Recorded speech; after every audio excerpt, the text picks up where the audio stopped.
Barca!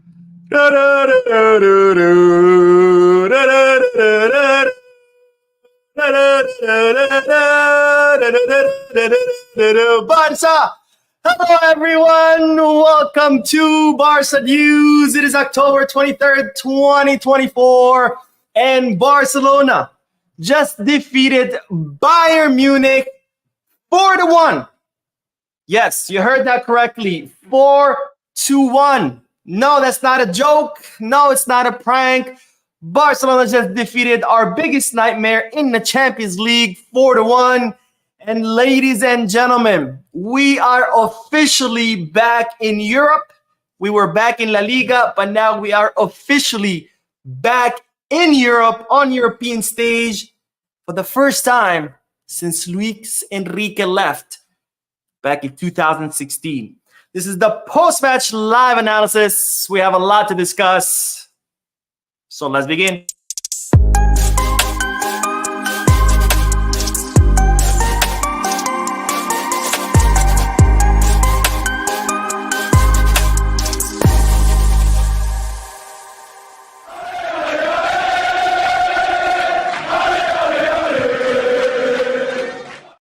Hello everyone, welcome to the channel. My name is Mo, and as you can see, I'm on cloud 9 right now as Barcelona just defeated Bayern Munich 4-1 with a goal from Robert Lewandowski scoring against his former team, and with a hat trick by Rafael Diaz, otherwise known as Raphinha, and I am no longer going to call him Raphinha, because from now on, October 23rd, 2024, he will no longer be known as Raphinha. He will be known as GOATinha, because that was an absolute brilliant performance by the Brazilian who scored the hat trick. And thanks to him, and thanks to the team, and thanks to Flick, we no longer can feel shame on the European stage, because, ladies and gentlemen, tonight FC Barcelona made a statement, and that statement is that we are back, that we can defeat the big teams, that we can step up to the giants in Europe,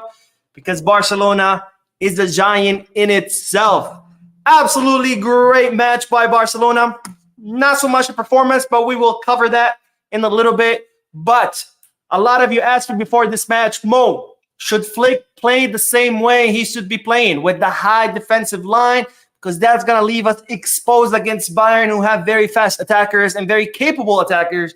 And I said, yes, we should, because if it ain't broke, don't fix it. You only stop doing something when it doesn't work. And so far, what Flick has been doing has been working time and time again. We have only lost 2 matches this season. One was Osasuna, and that was due to the heavy rotations, not because Flick's style didn't work. And the second one was against Monaco, and that's because we ended up with 1 man down since the 10th minute. So far, Flick's style has worked. And I said, yes, we should keep doing that because it has worked so far. And well, ladies and gentlemen, today, Flick proved that not only does his style work, but it even works against the giants in Europe, because that's exactly what Bayern Munich is.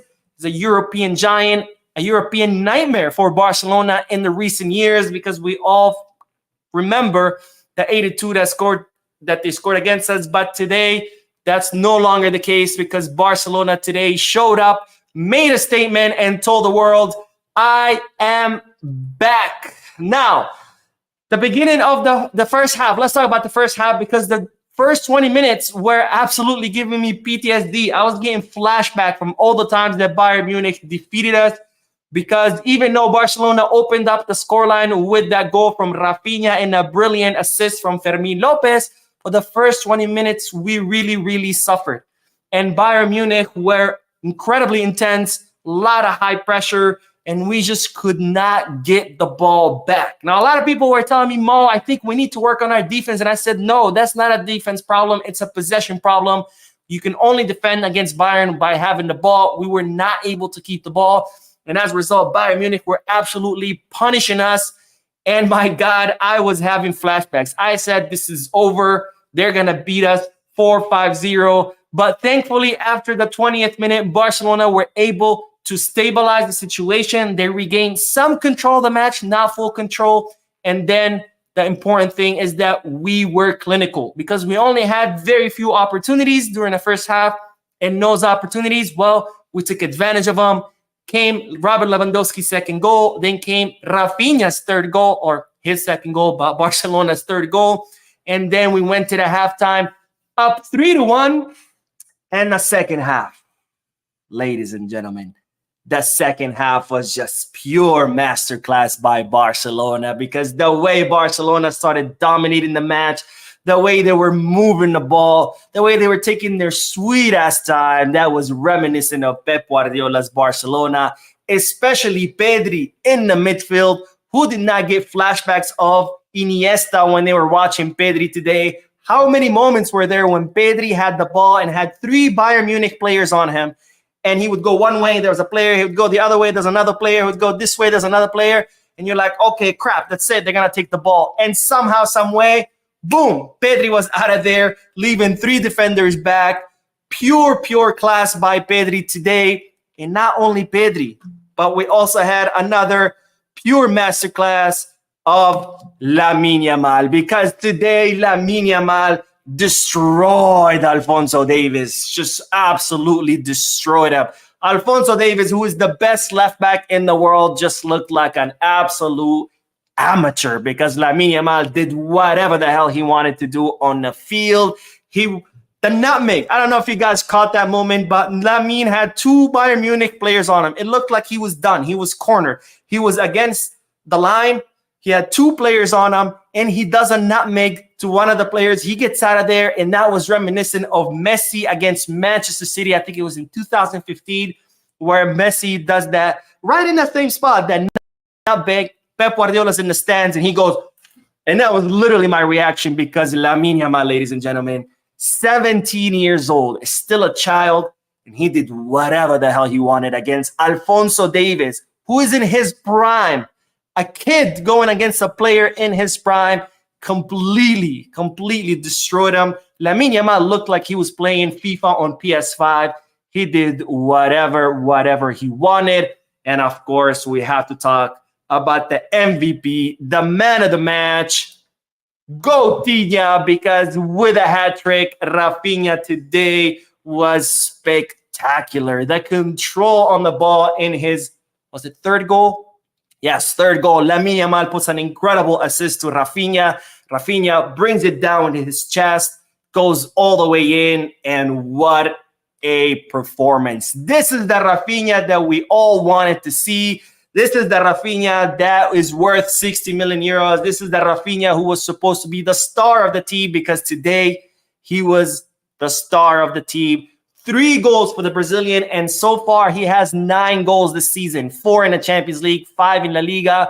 2, his 10 goals all of last season. That's incredible. We're only 2 months in, and he already has the same amount of goals, well, 1 less, than last season. What a huge improvement by Raphinha, and this is what we want. We want all of our players playing at their top level, because when all the players play well, the team does great, and that's exactly what happened. Maybe not during the first 20 minutes, but definitely during the second half, because last season, all we could say when we watched the matches is like, wow, what a great match by Lamine. Not today. Today we say, what a great match by FC Barcelona, because every single player showed up today. The whole team played as one big unit. The whole team shined today, and what a day. 4-1 against our biggest enemy in the Champions League. And with that, ladies and gentlemen, Barcelona are back. Now, that's not the only players I want to talk about, because there's plenty also great performances. Fermín López, first time starting since his injury. What a performance. Immediately, first minute, assist to Raphinha, leaves him hand-to-hand against Neuer. Another great match by Fermín. And Fermín, he's no longer just a guy that comes off the bench and gives you good performances every now and then. He is for sure now an important and vital player of the team, because what Fermín López did today, what Marc Casado did today, so far my favorite player this season. Casado has been absolutely spectacular. Today was no different. And then our defense. I know the first 20 minutes did not look like they were doing much, but Cubarsí and Iñigo Martinez today were absolutely unstoppable. Harry Kane, completely canceled out by Cubarsí, exception of the goal. Again, the first 20 minutes were just horrible. But after that, Harry Kane, where was he? Was he on the field? I didn't see him. You know who saw him? Was Pau Cubarsí, because he completely canceled them out. Great result.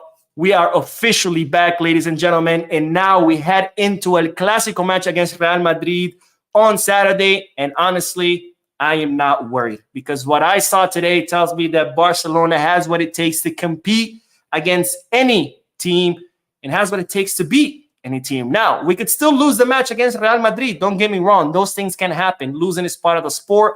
And when you play a big club like Madrid, you could still lose even if you do great. But I'm not going into El Clasico match worried. I'm not nervous. I know that Barcelona has what it takes to compete. If we lose, we lose. But at least we know that we can compete. We can step up to Madrid, to Bayern, and to any other team, because, ladies and gentlemen, FC Barcelona are officially back. Now, let's look real quick at the lineup, and then we will do the comments. But this is the lineup that Hansi Flick started with today. Iñaki Peña in goal, who, by the way, today, there was a few times where he looked a little nervous, but overall, I liked what I saw from Iñaki Peña. Again, nothing impressive. I wasn't like, wow, Iñaki, the best goalie ever. He should get the golden glove. But I liked what I saw from Iñaki Peña. Jules Koundé on the right, Pau Cubarsí and Iñigo as our center backs. Balde on the left, a little bit of a quiet night for Balde. I think he got a little bit canceled out. But then Marc Casado and Pedri in a double pivot. Again, brilliant performance by the two. Lamine, Fermin, and Raphinha. And then finally, up front, Robert Lewandowski, who, by the way, had the chance to make it 5-1, but he missed. I don't think he did not believe that he had missed that. And I don't think even Neuer could believe that he had missed that. But anyways, 4-1. Who am I to complain about such a scoreline? And then the substitutions.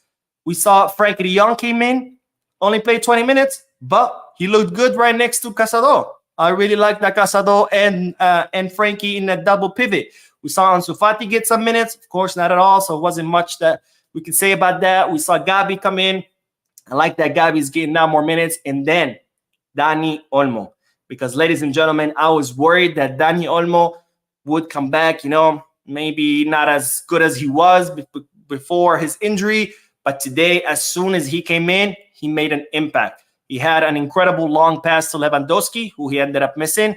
And he had a couple of plays where I'm like, this is the same Dani Olmo that we saw impress us during the first 3 matches before he got injured. And he looked like he hadn't gotten injured, that he has been playing this whole time. So I think we have a team. We have a team. We have a deep team, because Olmo looked good. Fermin looked good. And he just came back from injury. Gabi still getting a few minutes here and there. I'm sure he'll get there too. But ladies and gentlemen, we have a team. We are back. And there's nothing more I can say except for let's celebrate. Visca Barça, and on to El Clasico match against Real Madrid on Saturday. And let's do the comments. I don't want to bore you anymore, because honestly, there's not more I can say except that I am incredibly happy. I'm on cloud 9. Today was a great freaking day. And let's see what everyone is saying. Brian says, what a game, man. Raphinha really shut the doubters up, including me. The Clasico win next. Visca Barça. Again, his name is not Raphinha. His name is GOATinha. All right, let's see. Look, Lucas Harris says, thank to God we have done one victory. It got it on side. Barcelona all the way. Amen, my friend. And we do have our first donation of the live stream. Mustafa, thank you, my friend, for being generous. Says, gracias, Pedri. Gracias, FC Barcelona. Visca Barça. Amen. What a masterclass by Pedri. What a masterclass by Pedri. I was looking at Pedri and I thought I was seeing Iniesta in his prime. It was an absolute brilliant performance. All right, Nelvin says, Raphinha, I just want to apologize for doubting you. You are the GOATinha. Really, yes, he is the GOATinha. Amen. That's the Raphinha that we've all been wanting to see. And finally, he is here. Andrew says, good day, Mo. I'm from Liberia. Raphinha was spectacular tonight. And bravo to all the team members. We're prepared for Real Madrid on Saturday. I can tell you for sure. Yes, my only concern is I hope the team is not tired for Saturday, because during the first half, they ran a lot. I mean, both teams, because both teams were playing super high lines, and both teams would have to run all the way back to cover their backs. And both teams were running a lot. So I really hope Barcelona are not tired. Hopefully not. Again, Flick did rotate. By the way, Flick rotated. I mean, when is the last time that A, we beat Bayern, B, we beat them by such a big margin that we were even able to afford to rotate? Flick was like, okay, match is over. Take out Raphinha, take out Lewy, take out Pedri, take out Lamine Yamal.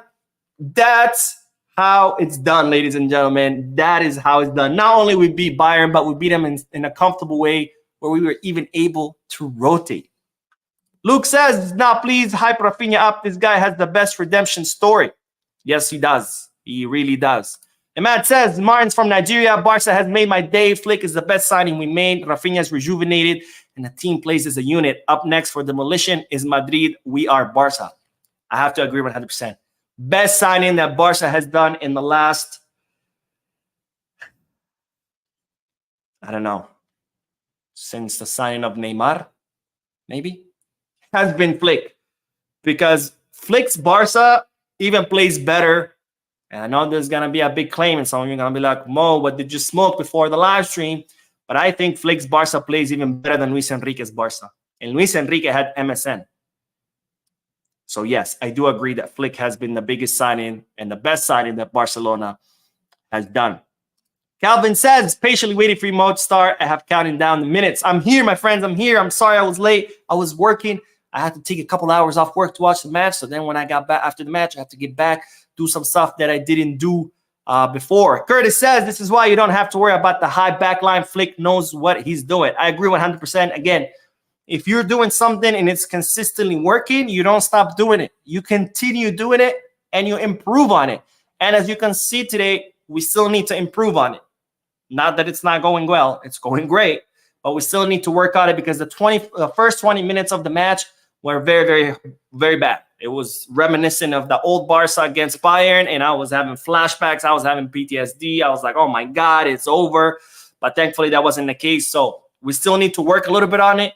But if something's working, you don't change it. You keep working on it. You improve on it. So I'm glad that Flick continued to do what we've been doing all season because that's what the players know how to do. That's what they've been getting taught every day. That's what they've been training on every day. That's what they've been practicing on every day. Why would you change your style all of a sudden one day before a match to a style you've never played before? Of course, they're going to suck because you haven't done that.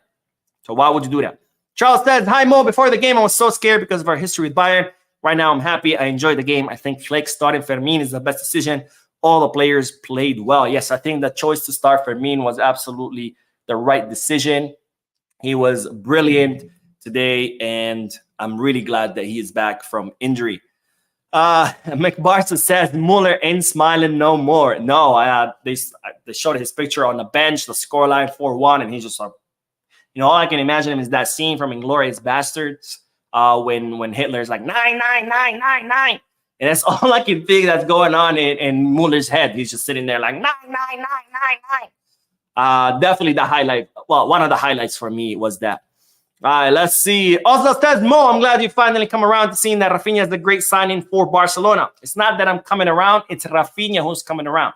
I've explained this before in the comments, but I'll explain it again because there's been people who are like, Mo, you need to apologize to Raphinha. Look how great he's doing. I'm like, no, I don't need to apologize to Raphinha because last 2 seasons, I said Raphinha wasn't good enough. And guess what? I was 100% correct. He was not good enough.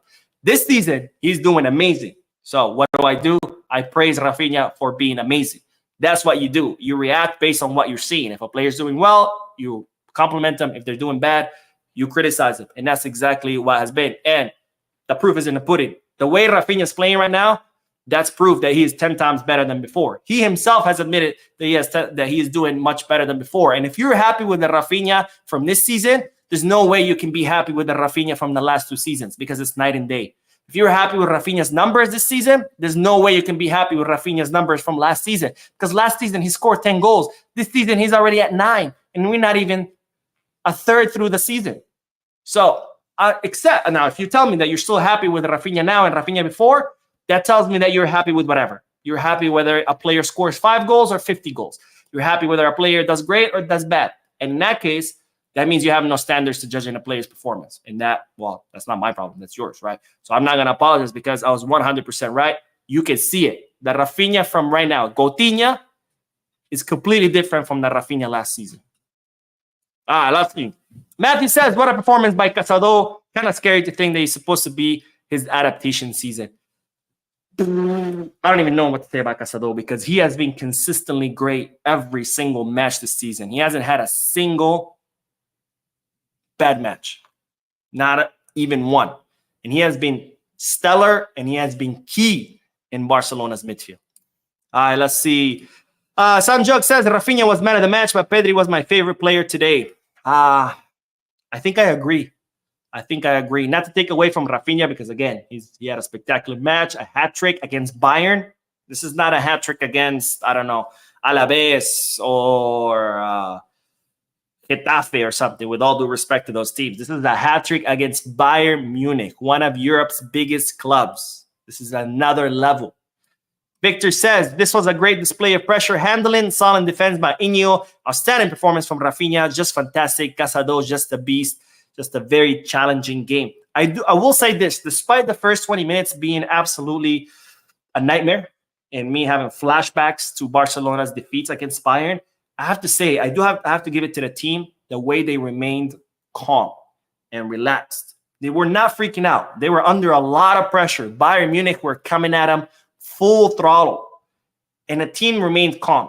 Now, don't get me wrong, the team was not playing well. They could not get the ball back. They could not take advantage of Bayern Munich's high line and exploit it by doing counterattacks. They did not do well, but they remained calm. They did not freak out. They maintained order, and I really like that because that's a complete difference, complete 180 from last season when whenever Barcelona was under pressure or whenever Barcelona would get scored on, the team would just fall apart. Now Barcelona maintained their cool. They got scored on, continued to maintain their cool. They regrouped. They regained some control of the match. They scored 2 goals. They went to halftime, came back, and then put on a masterclass of ball possession during the second half, where, again, Pedri and Lamine just did whatever the hell they wanted with the ball. They looked like they were playing against amateurs. It was absolutely amazing. King Hud says, hey, Mo, I'm doing some music at the moment. Also, whilst looking at the game, I couldn't have asked for anything better except a win in the Classico on my birthday. All right, it's your birthday. Let's go. I really hope that we win too, and I really hope you have a great birthday on Saturday, and hopefully the win will be part of your birthday being great. Marcus says, hey, Mo, this is Marcus, North Dakota State. Honestly, I have been listening to you for quite a while. I have noticed that every time you make a statement, I like your consistency. Thank you, my friend. Thank you. Superman says, Mo, Lewa should have scored hat-trick, but feel like he was too nice to Bayern because he played there before. Shame on him. He better. No, come on. Let's stop with the nonsense. Lewandowski did not miss because he was being nice. Players miss sometimes, okay? You don't score every shot you take. Nobody has 100% scoring rate. Richard says, Mo, you owe Raphinha. Oh, my God. Here we go again. Okay. I'll repeat it again. I don't owe Raphinha anything. Last 2 seasons, he was not good enough. I said it. I was right. This season, he's doing great. I'm saying it now that he's doing great. Great performances are not retroactive. Just because you're doing great now doesn't mean you were great before. Okay? If you were skinny your whole life and then you started going to the gym and you get ripped, it doesn't mean you were ripped your whole life. It means you were ripped now before you were skinny. Raphinha is great now. We applaud him. Before, he was not good enough. Just look at his numbers. He has already 9 goals this season, and we're only 2 months in. He had 10 last season in the entire freaking season. So if you're happy with the Raphinha from now, there's no way you can tell me you were happy with Raphinha from 2 seasons ago. If you're happy with Raphinha's numbers now, there's no way you can tell me you were happy with Raphinha's numbers before. And if you are, that's the problem with you because it means you have no standards because you're happy with whatever the players give you. And that's not how FC Barcelona should work. FC Barcelona should have the highest demands, highest standards for the players. And if the players are not meeting that, then they need to go. Last 2 seasons, Raphinha was not meeting that standard. This season, he's way past it. So I don't owe anyone an apology. If anything, you need better standards. Marcus says, hey, Mo, Alfonso Davis is originally from Liberia, and we are pretty black men, but today Lamine killed my fellow countryman. That kid has no respect for his elderly. Man, what Lamine did to Davis was criminal. Lamine should be arrested after the match because what he did to Alfonso Davis should be illegal. Should just be illegal. Gogi says, stop hyping. Okay, so Lewandowski, who has, 12 goals, apparently is a fraud now. Alexandro says, I have just one remark. Barca tend to stop going when they are like 4 goals ahead. Why don't go for 5-6? I disagree. Barcelona actually kept on going. They had a few more chances, two or three more chances that they could have scored, but they didn't. The reason why they slowed down is because they needed to bring the match under control, because the match was very hectic, where it was a lot of back and forth, right? Barcelona would attack, they would get exposed, or then Bayern would attack them, then they would get exposed, and Barcelona would attack. It was just a lot of back and forth, and Barcelona needed to immediately put control. So that's why Flick brought Raphinha, brought in Frankie de Jong to give more control to the midfield, because when you're playing lots of back and forth, you lose control of the match. And even if you are playing better, you can still get scored on 2-3 times if you're doing that whole frantic back and forth. So what Flick did was bring in Frankie to get control of the match and to slow down the tempo, because again, if you're going at that tempo, you're going to get scored on. There's just no way, because you're going to lose control. And B, you don't want your players running back and forth for 90 minutes. That's how you exhaust them. And remember, in 3 days, we have the Classico match. So it's not that Barcelona didn't want to score more. They needed to bring the match under control, because it was way too frantic. It was insane. I mean, the first half was just absolute insanity. I don't know how it didn't end up 3-3. It was just a lot of back and forth, a lot of chaos. Carlos says, I'm just glad that we have a strong bench. No matter who you put on the midfield or attacking, I believe our play won't take a big hit. Our defense might struggle a little bit, but without many changes. Let's see. Ibrahim says, Mo, Lamine can take on any defensive line in the world. I'm so glad. Thanks, John Laporta, for giving Flick such opportunity with stress-free fans. Yeah, Lamine can, and he's 17, guys. He is only 17. He's a child. When Lamine hits his prime, it's just going to be out of this world. If we're already seeing this kind of greatness at 17, and he's not even close to hitting his prime, can you imagine what he's going to look like at, not even prime, not even 25, 20. What is he going to look like at 20? Whew. Boubacar says, hi, Mo. I think we should give the defense duo Pau and Inyo much credit to the balance to bring from behind, even if under pressure. Good job again, Barca and Flick. I said this, I think it was after the Sevilla match. I think Pau and Inyo have been one of the main reasons why Barcelona have been so good, because they've been the foundation of this team. Because not only are they great defenders, but they can also push forward with the ball, right? They can build play from the back. And a lot of plays, a lot of goals that Barcelona have scored, if you go watch the replay, it all starts with Inyo or with Cubarsí starting the play. So that's huge, because they contribute so much to the offense when they are already contributing so much to the defense. And they don't just contribute to the offense with their great forward passes. They also contribute to the offense with the stability and with the confidence that they give to the rest of the team, because the rest of the team has no fear pushing forward and having their lines all the way in the final third of the field, because they know, hey, I trust that I have Cubarsí and Inyo behind me, and if I lose the ball, or if my pass gets intercepted or whatever, I miss my shot, I know those two guys have my back. So Inyo and Cubarsí have been absolutely a very big reason for Barcelona's success this season. Not the only one, don't get me wrong. Everybody, Cazador, Lamine, Raphinha, Lewis goals, have all played a part. But a big part has been Cubarsí and Inyo. Osdale says, Mo, I'm glad you finally come around to seeing that Raphinha is a great signing for Barcelona. Again, he is now. He was not the last 2 seasons. I don't know how many times I got to say this. Isaac says, first team cooking, women team cooking. Only uncooked place is Barca Athletic, and it really hurts me. The first team has overplugged, and that has caused Barca beat. That's fine. Barca Athletic is never meant to be a team that cooks or that wins or that gets promoted. Barca B or Barca Athletic has one job, and it's to feed players to the first team. That's it. As opposed to other clubs in the third division, those clubs, their first team is playing in the third division. They have a need to win and get promoted. We don't. We have a first team in the first division. Barca Athletic is just a feeder team to the first team. It's just a team that to build young talent, to give them experience, and then promote them to the first team. And, well, if they cannot get promoted, you sell them, whatever. But that's their only job. So Obey says, Vizca Barca, Mr. Mo, I'm very happy because my team is back again and I can now hit my chest anywhere I go, and I'm proud to be a Barca fan watching from Cameroon. Amen, my friend. You can wear this badge proudly. All right, let's see. Victor says, guys, let's hit the like button. We watch along. Yes, please hit the like button. It's the best way you can support this channel. When you hit the like button, it promotes the video to people who have never seen the channel before. And Richard said, but it's clearly showing that it wasn't all Raphinha's fault. He wasn't playing all that well.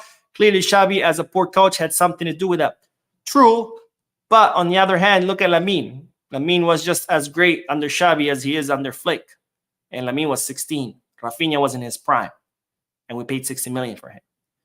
So Raphinha should have been doing better.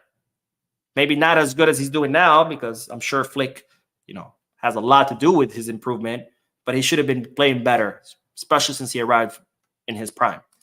Matei says, hey Mo, why we need to sign Subimendi or Kimmich? We have Casado and Bernal. We don't. Those were requests from Xavi. It was Xavi who wanted Subimendi. Flick considered Kimmich in the summer, and then when he saw Bernal, he was like, never mind, I don't need him. So no, we don't need to sign any of those two. Those were Xavi's requests, not Raphinha. Let's see. Bisong says, hi Mo, Casado and Pedri. I believe they have a spot in the starting 11. The remaining spot needs to be filled by others. I agree 100%. I think Pedri and Casado have to start, always. Which sucks because that only leaves one spot left for Olmo, for Fermin, for Gavi, for Frankie. It's like, where do you put all those players? But Casado and Pedri have been absolutely phenomenal. All right, let's see what else. Riley says, let's hope Ferran comes back like Raphinha. I wish, man. I wish, because like I've always said, I want all the Barcelona players to do great, because if they all do great, the team does great. And if Ferran could be the next revelation and he becomes, the next Raphinha where he's like super improved, I'm all for it, man. I want every Barcelona player to be shining, because just look at the stats, right? Last season, the only one who could score goals is Lewandowski. Now we have Lewy scoring, Lamine scoring, Raphinha scoring, Olmo was scoring before he got injured, Pedri scoring, everybody's scoring. And that's what you need. Because before, only Lewy was scoring. Guess what the other teams had to do? Mark Lewy, done. Now Barcelona has no one to score. Now you have so many options. Like, what do? I don't know. We cover one guy, this other guy scores. We cover that guy, this other guy scores. That's what we need. We need all of our players, because that's the only way you can compete in all competitions, is by having all your players performing well. Not just one or two, not just one star, everybody. Like I said, before we used to say, wow, what a great match Lamine had when we used to watch matches last season. Now we watch matches and we say, wow, what a great match FC Barcelona had. Because it's no longer about just Lamine or about just Lewy or just Pedri or whatever. Now it's about the whole team. The whole team is shining. Thanks to Hansi Flick. Nathaniel says that was criminal what Lamine did to Davis. He should be charged with aggravated assault and humiliation. It really was. It really was. They're going to have to arrest Lamine. All right, let's see. Maestro says, what a mature performance from the team today. So proud of the boys. Great work by Hansi Flick. The whole team did so well. Amen, my friend. Ramadan says, hello, Mo. How are you today? I can hold my happiness. It's my first time in your live chat. I'm waiting for this day, long time, but I'm watching all your videos every time. Watch from UAE, Dubai. All right, my friend. Thank you for watching, for your comment, and for joining the live stream for the first time. I hope you can join more live streams. By the way, speaking of live streams, today we're doing the podcast because it's Wednesday. There's podcasts on Wednesday. So as soon as I end this, I'm going to take a little break, eat something, drink some water, and then we're doing the podcast to do that news, because there's still news. Just because there's a match doesn't mean there's no news. Let's see. Street Fighter says Raphinha had double digit in both goal and assists in a bad season. Imagine what you do know. Huh? Wait. Oh, okay. I get it. You're trying to convince me that 10 goals in a season is impressive. I got it. Okay. Lamine says today is my happiest day because we took revenge and shut up the mouth of talkative Muller. Amen, my friends. Amen. And with that, let's end this live stream. Let's celebrate, because Barcelona defeated Bayern Munich 4-1 in the Champions League. And now we head to El Clasico against Real Madrid on Saturday. Again, in approximately 20, 25 minutes, I will be doing a live podcast because, of course, we still have to cover some news. But for now, let's celebrate, ladies and gentlemen. And as always, peace, Barca.